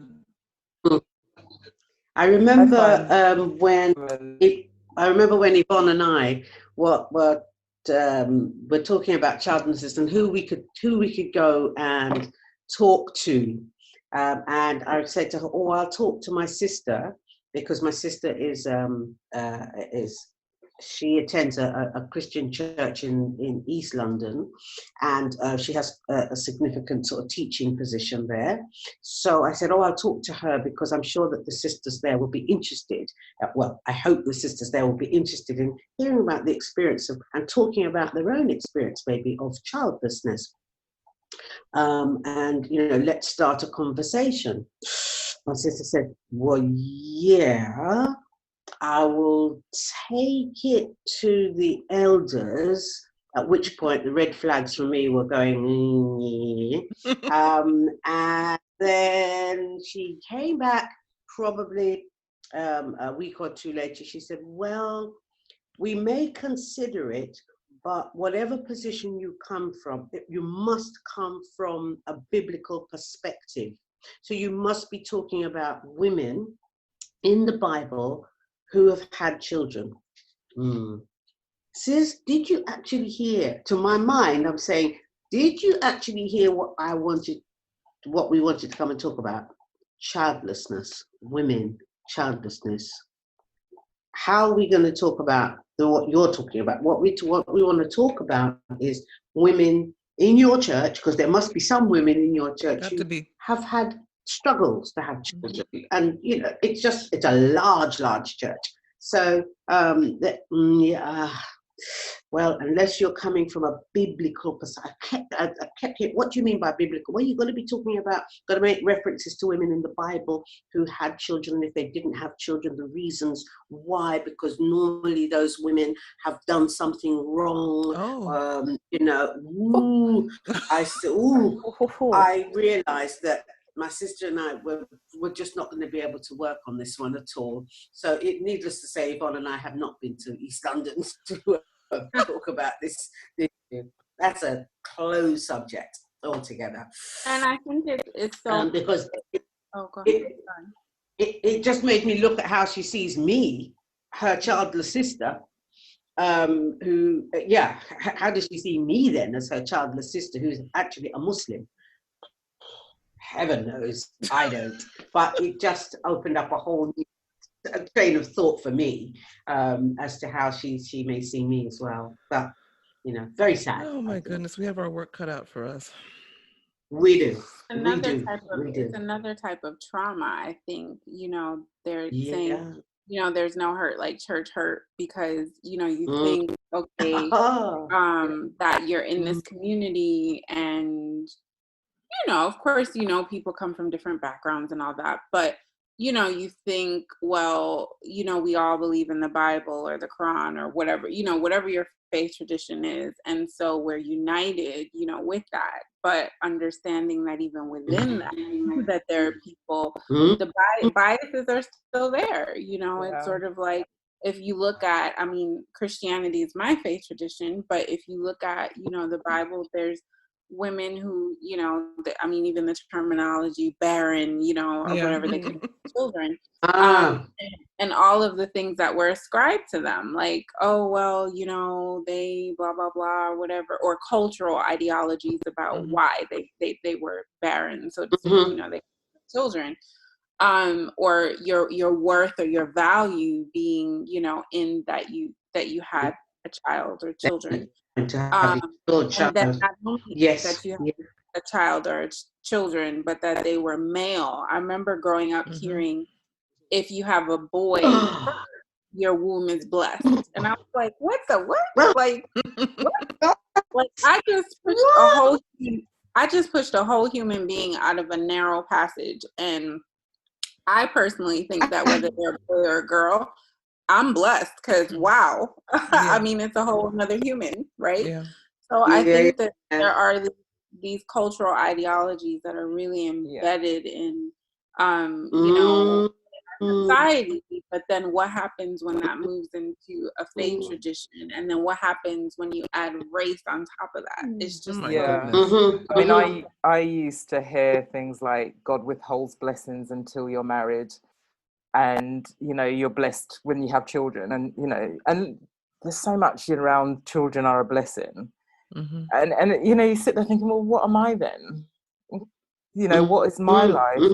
And I must say, it never fails, no matter what I talk. You know, when being a public speaker, I'm go around, I talk about childlessness, and especially as a Black person, and guaranteed, after every one of the talks I do, no matter how much I say how hurtful it can be to hear the fixing things and people coming up to you saying, why didn't you try this? Why didn't you try that? I'll always get a Black woman coming up to me saying she's going to pray for me.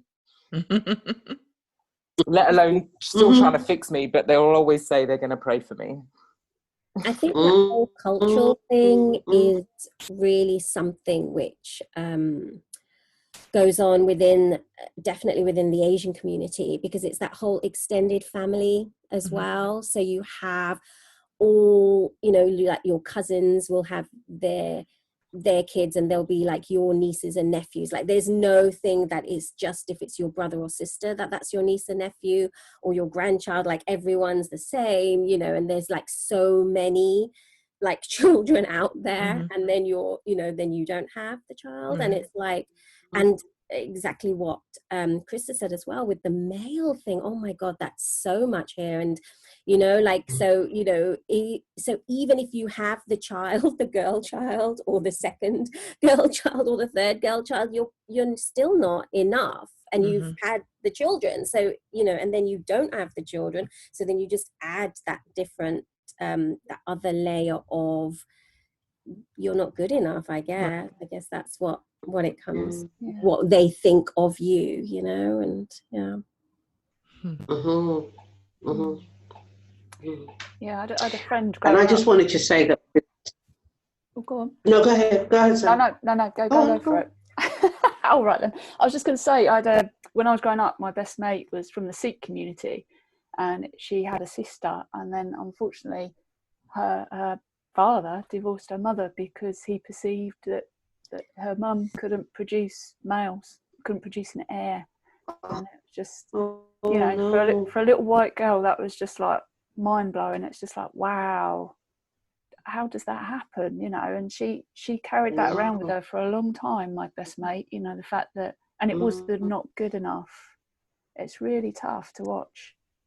You know, it really. And the education, what about the education of knowing it's the man that that decides the sex of the I mean, education is so important. It really is. It's just unbelievable. Yeah. But I mean, you're right. There's another podcast there, isn't there? There's another whole topic there, really. We can do that. We need to do that. We need to do that. Yeah. We need to do that. Yeah, there is. Yeah. It does seem to me that the overwhelming theme of the podcast underneath everything is education. It really, really is. I'd be really grateful. Is there any, I mean, I see an awful lot of stuff on social media, too much stuff on social media about education, about resources, but is there any, you've mentioned the history checks, Sevilla, in your talk, and also Nova Reid as well. Is there anything else that you guys want to say? Look, you know, these are really good resources for people to actually look at and to read. Anything you want to recommend? Bearing in mind, you are not our history teachers, of course. But what would you say is the best thing? Just for podcast listeners who were thinking, yeah, okay, I know this, I get this, I want to do more, I want to be allies. Where do you go? What's good, what's bad? Big question, sorry. Lumped that one on you a bit, didn't I? So why I'm not talking to white people about race,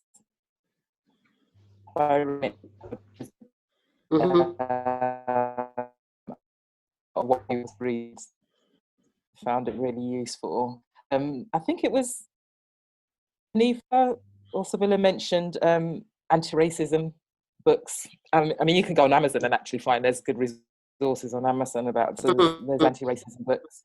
I'm reading Ain't I a Woman at the moment, which is about Black women and feminism, which is a really interesting read because it really shows a lot of what we've talked about in the experiences.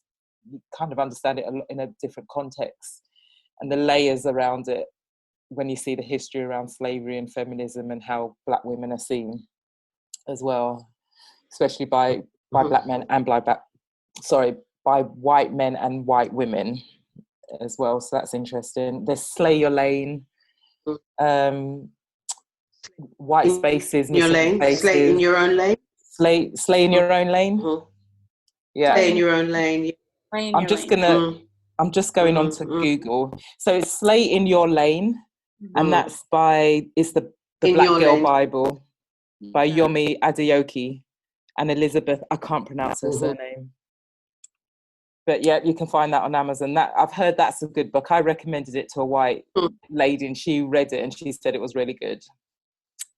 Even things like Black and British by Davy Olawusu is great because it talks about the Black history in Britain. He talks a lot. He's on BBC4 as well, and he talks a lot about. And one of the things I remember him saying, especially around the Windrush scandal, is about actually. There's a thing about Black people were invited here, but we were always here. There's a history of Black people being in Britain, and that's again an important thing to know and understand. I've been reading actually some of his work, and I think it's incredible actually. Yeah, and also just to say How to Be an Anti-Racist, I think that's on my reading list at the moment. I'm actually halfway through that, and again, it's just amazing the level of detail in it and the stuff to learn from it. Absolutely, people need to go out and read more and listen more. There's really no excuse.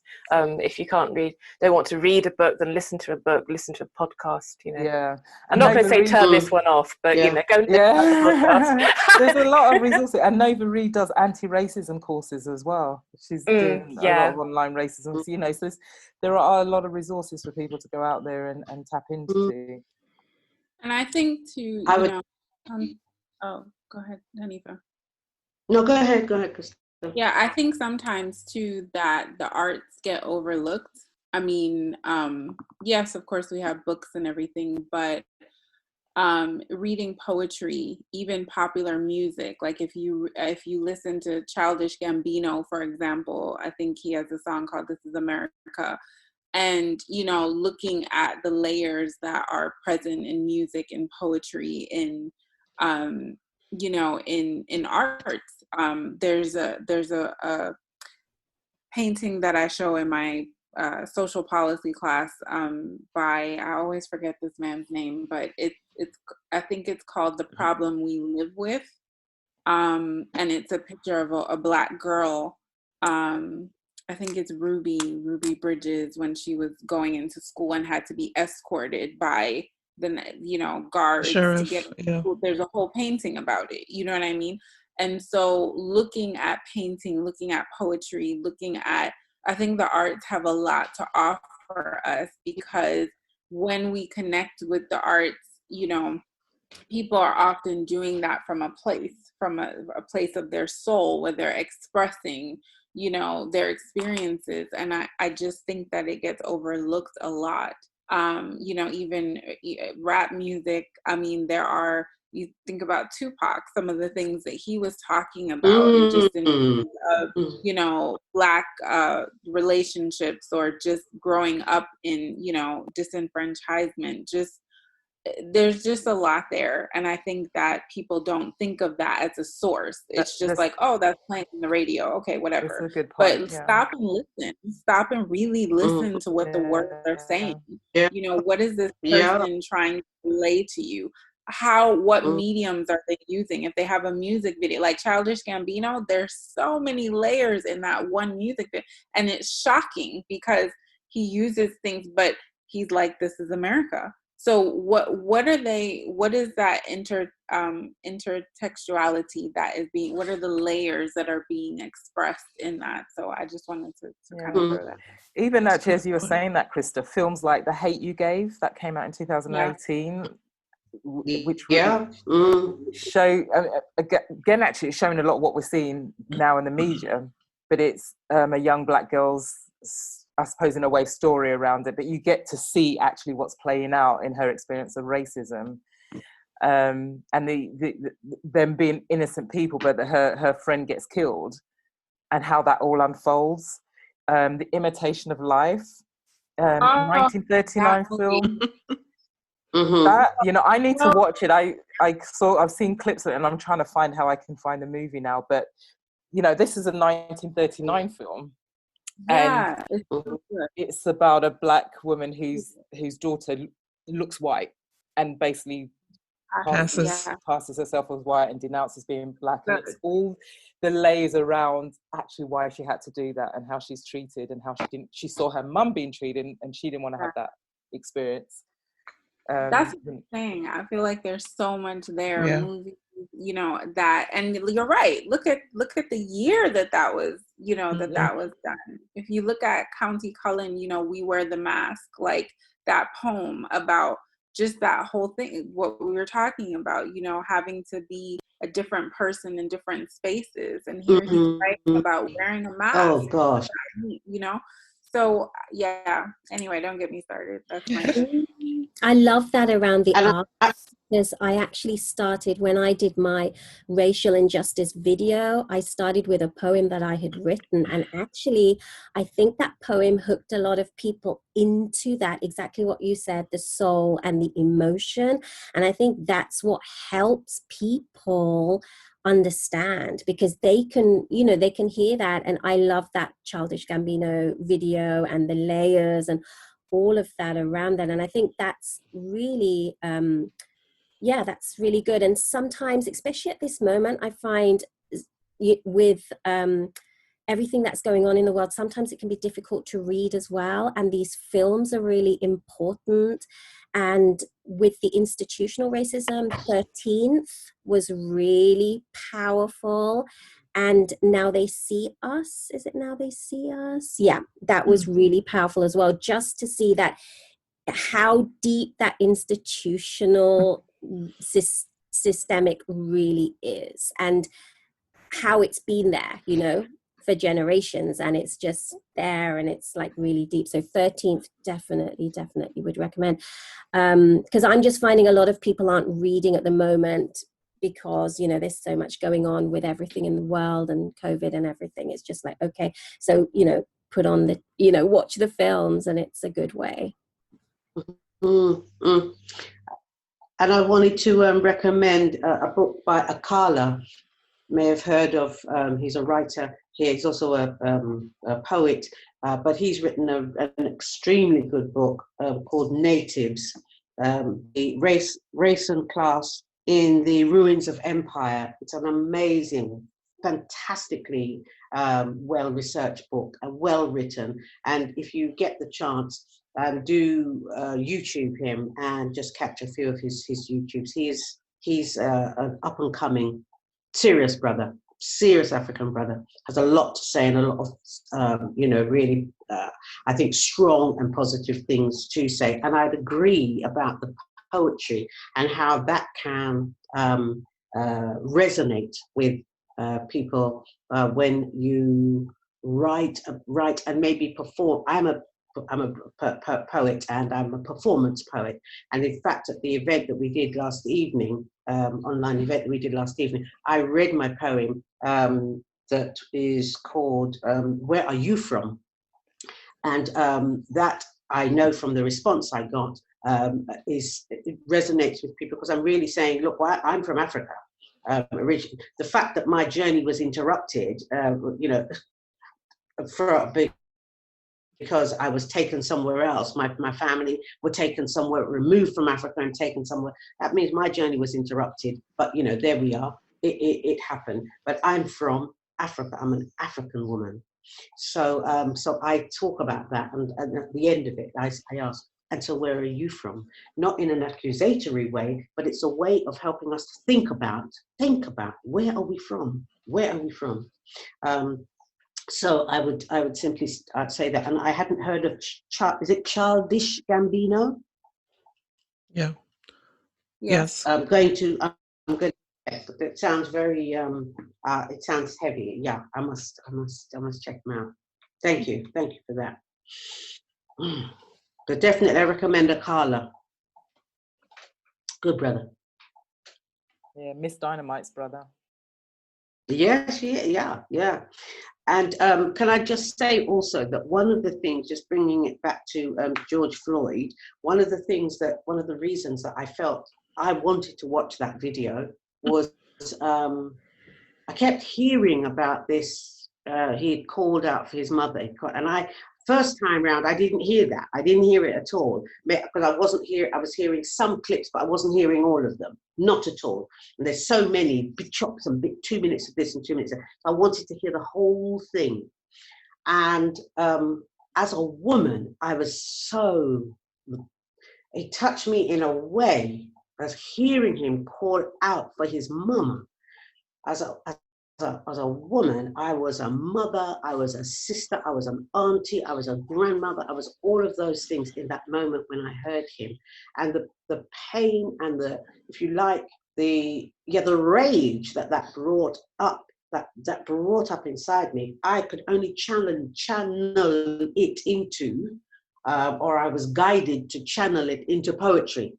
So I was able to do that. And so I wrote some poetry about that moment and the number of seconds it took, not the 8 minutes and 46 seconds, but how many seconds. I think it was 526 seconds it took, and I wrote a poem called 526 seconds. It's moving for me, but I know it's moving for other people because they've heard it.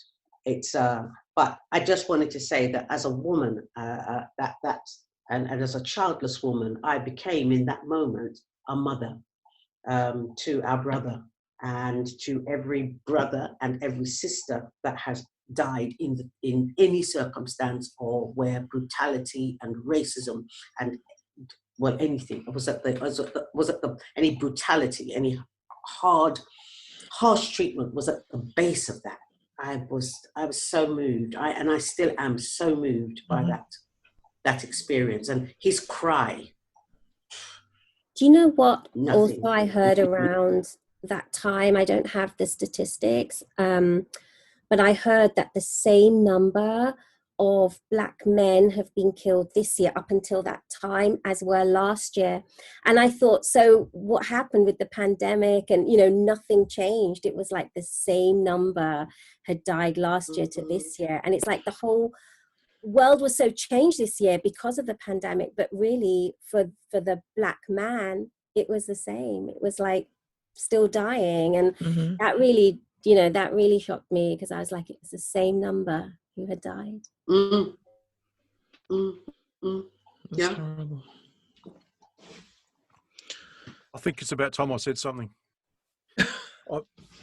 Now, I need to, Hanifa, there may be tears, but it's more about me.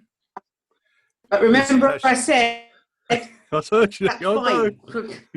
Please, but that's more about me and things that happened to me. And I'm going to be really honest, and so girls, if you would like to challenge me, please do so. But I want to get it off on the right foot and say I feel like I've won the lottery because I'm surrounded by beautiful women on a Saturday night here down in Australia. So thank you very much. But I must admit that at the beginning of the conversation, I was feeling uncomfortable. I was feeling uncomfortable with, I don't know how to express this, but I think this is symbolic of this whole thing. Is that I don't know how to express this. I was getting uncomfortable with. This may sound weird, but I was getting uncomfortable with being called white, because to me it was like, and I get it now because I will expand on it, but it was very divisive, and I think that's just the way that I've been socialized. I remember something, Yvonne. We had a conversation some time ago, Yvonne, and I think you said it was something like,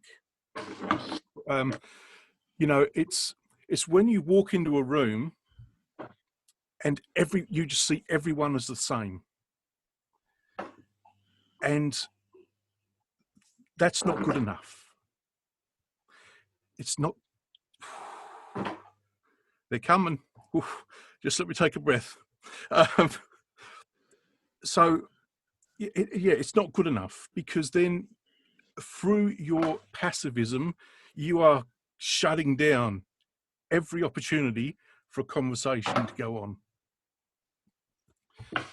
So I want to thank you all for making me uncomfortable.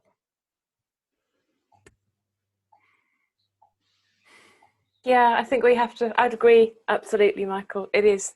We need to be uncomfortable. I'm really pleased that I felt uncomfortable this morning, because I think that it's very easy to avoid these conversations, to not have them. And actually, that you said before, actually as well, Yvonne, that it's we're used to conversations that are uncomfortable through childlessness. We all have that in common, in the sense that we've all had the just adopt, relax, and all those awful things that people say to us. But I think we're in a powerful position as a community to be able to do so much more, because we've all experienced some degree of uncomfortableness already in the situation that brings us all to the podcast today, I think, as well. Thanks for saving me, Berenice. That's all right, darling. I'm good on that. I gotcha. It's I just went quiet. So, ladies, I really want to thank you for enlightening me, and for people who are going to listen to this. I'm not going to. I want to say that that's as easy as it can be. Just having a conversation and listening to people about a very difficult subject, about something that I'm guilty of it. My passivism will shut it down.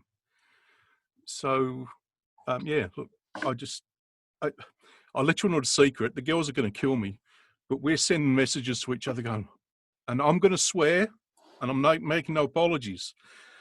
Fuck, what are we going to say? This is blowing our minds. And it has. And look, so thank you. Really, thank you for doing this, and thank you for enlightening me. And anyone, and all of you listeners, it can be that easy.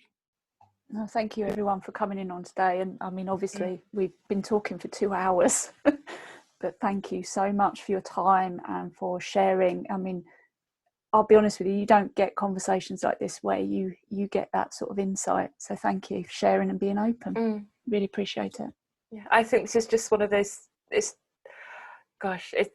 I feel like there's something kind of very powerful has happened in 2 hours. It's a valuable resource.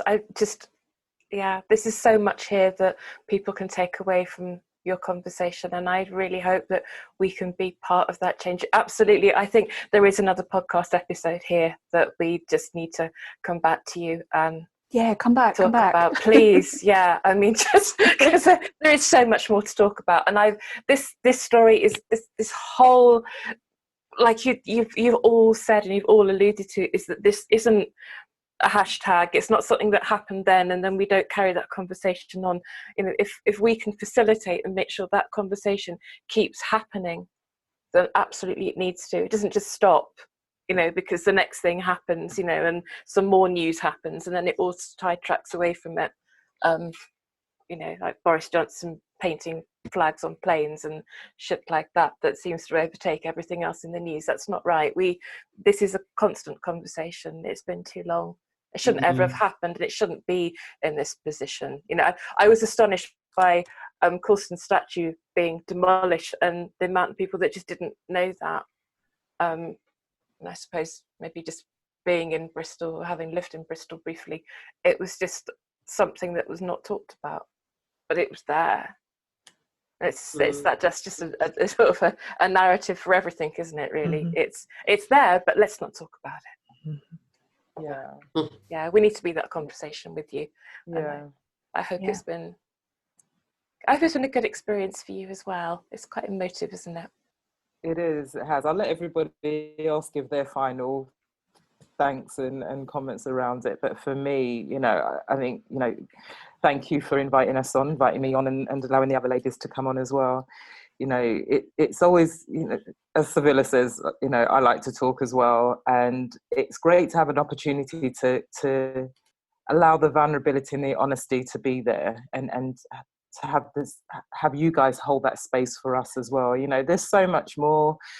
There's so many other layers. You know, people will sit there and say that wasn't my experience. You know, we all know this. We're not saying our experiences are the be all and end all, but it's unique to us. And you know, for me, I'm really grateful that we had the opportunity as the collective to share that experience.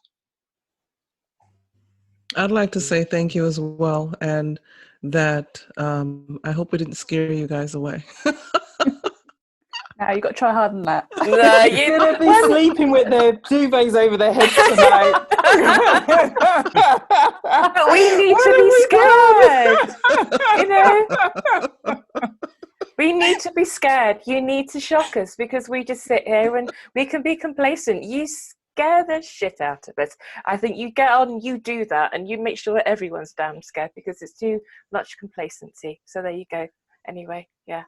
Well, then, I mean, I guess I want us to have the conversation. That's the point I want to make, is I want us to talk. Again, as long as I'm not your history book, I want us to have the conversation, because that's the only way that we're going to get through this. Not past it, but through it, and onto a better existence as human beings. And so I'd like to thank you all for having me on. I appreciate it. I appreciate the opportunity to have the conversation. And like I said, if there's any portion of what I said that you need to cut out, you can. No, nothing that I think we're going to cut out. I was going to say to Michael, it's the easiest and quickest edit that you can ever do, because literally we're just going to run with it. There's no editing here. This just is, I mean, totally. As long as you're comfortable, then we're going to go ahead, because, yeah, totally. You know, why would we edit? I mean, at the end of the day, we shouldn't. And we're not in that position where we should do that unless you ask us to. Because conversation is, it's going to be ugly. It's going to be. Yeah. That's part of the whole fixing this thing, is that there's going to be some ugliness, and there are going to be some hearts that might be a little bit shocked or broken. But I think we're not trying to break and shock on purpose to hurt, but to make it through this. So I just want to thank you all for giving me the opportunity. Thank you so much. Thank you.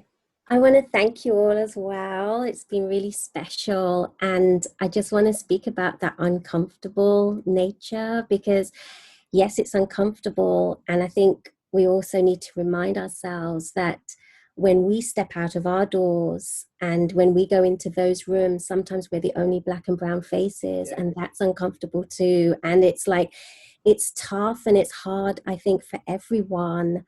But I think it's really, really important, and it's an important time as well. So thank you very much for holding this space for us and for having these tough, difficult, uncomfortable conversations. Yeah, I just want to, echo pretty much the sentiments that everybody had. I found myself getting a bit emotional, really, but I think that, a lot of times we are put in the position of educators. I'm saying this as an educator, the irony is not lost on me, but you get tired of doing that sometimes. You get tired of bringing these things to the fore, or sometimes how you might be perceived for bringing them up, right? Because it's like, oh, here we go again. We're having this conversation again. But I think that being able to share space with people, and Michael, I really just want to thank you for your comments, because I think it goes both ways. I think we have had our individual and collective experiences, but also the fact that we get to hear as well, and maybe begin to dismantle or at least understand perspectives. I think it's an important conversation, and conversations need to keep happening so that we can do this, but understanding that all spaces are not safe, to express that. So when spaces are created specifically with safety in mind, I think it becomes even more precious, because it's a crazy world out there, and there are people that are not concerned with your safety. There are people there who want to destroy or just tear down, as opposed to building up and making bridges and facilitation and all of that. So I'm really just left with a profound sense of just being deeply grateful for this space. And I just want to echo what everyone else has said as well. Sorry, Michael, I interrupted you? Sorry, go ahead. No, you please go ahead. Go ahead. Go ahead, Mike. No, okay. I was just going to say, it's been. I've just felt. It's just been, like Krista said, it's been very special, and I really, really have found this time with you, wonderful ladies, special. Mm-hmm. And like you say, Michael, I too have found it a very special place and a very special space to be a part of, and I'm thankful for that and for being given the opportunity to do that. And I'm reminded of again of the quote, James Baldwin quote that we came in with: "Nothing can be changed unless it is faced." And that is the truth. And that's what we've done here today. We've faced a lot of, if you like, a lot of issues that have made us feel, probably all of us feel uncomfortable at one level, in one way, somehow or another. But you know what? We don't come into this world without some measure of discomfort. Babies come into the world, and their mothers come into the world and in discomfort and agitation. And you know what? That's a positive and creative experience. Not that I've had it, but it's a positive and creative experience. Agitation can be positive. And so for me, I'm leaving this space with a profound sense of, it would be great to have podcasts too on the back of this. And so to continue the conversation, and if you like, to continue the discomfort as a way of beginning the healing process. Increasing understanding and then beginning the healing process. So for me, this has been excellent. It's been wonderful. And I really thank our sisters from America and yourself, Michael, in Australia, although I think it's nighttime for you, but our sisters in the early morning. Michael, are you in the night? What time is it over there for you? It's 9:20 in the evening. In the evening, so you're in the evening, and our sisters are in the well, it must be probably 9 o'clock or something now. I don't even know, but thank you so much, and maybe you'll swap it around next time. So we're going to have to get up in the early morning, but who knows? I'm up, I'm down, or I say I'm down for it. If I've got to get up in the early hours, then fine, so that we share the experience. I'm okay with that. Yeah, thank you for the experience. It's been great. Mm-hmm. No, thank you all. It's like you say, lean into the discomfort, isn't it? But thank you. Yeah. Thanks for getting up so early. It's some crazy time to be getting up. Hanifa, I was wondering, would it be possible for you to read your poem out as a way to bring the episode to a close? It seemed quite fitting. Okay. Yeah. That'd be okay. I can do that. Okay. Yeah. Happens to be on my phone. Okay. Sorry, I put you on the spot there. Sorry. That's all right. She was ready. Yeah, she's playing it casual, isn't she? Oh yeah, I've got it right here. Actually, I was ready. Yeah. Let me see. Can I find it now? Right. Okay.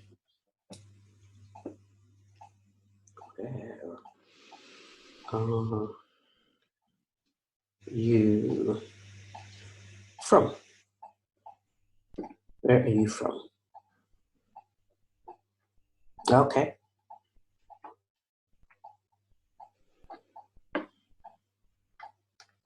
Okay. Thank you.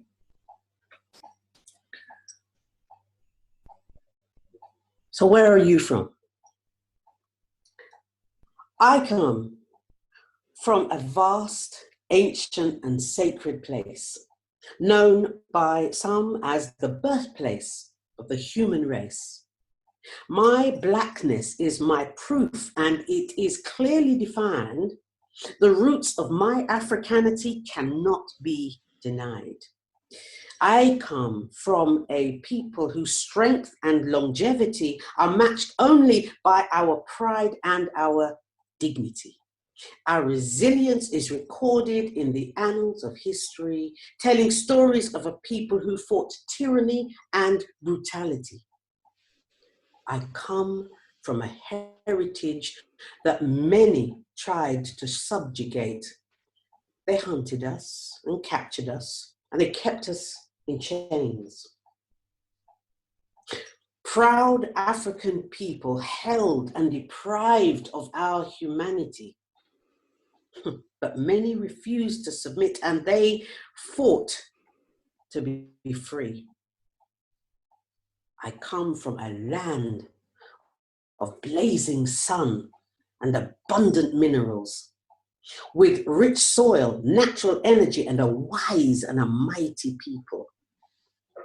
Though outsiders have tampered with our traditions and our beliefs, our essence remains and our determination persists. And so, I come from a continent of drums, dance, and song, where my heart, mind, and my soul will always belong, where the spirit of my ancestors still lives proud and strong. So I know my origins and my roots, but tell me, where are you from?